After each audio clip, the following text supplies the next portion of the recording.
Yun, magandang araw mga bossing. Buksan na natin yung regalo na binigay sa ating kanina ng paggawa ng fish cracker. Ayan sa aming likod ang aming mga fish cracker na mga paninda.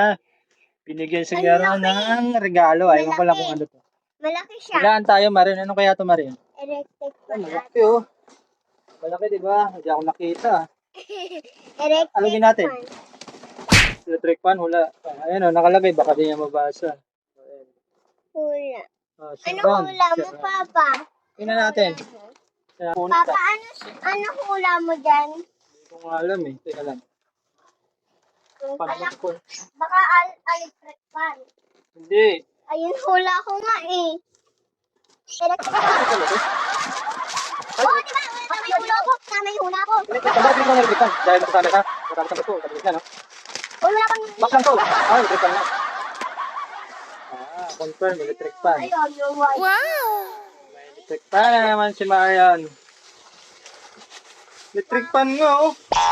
Tama. Ang idol, oh. Electric fan nga, oh. Ayun, electric fan nga binigay ni Bossing sa akin. Maraming thank you sa pamasko. Ron. Ayan mga Bossing, oh. Yung niregalo niya yan. Oh. Ni Boss Fish Cracker. Ayan. Electric fan. Kaya maraming thank you. Okay.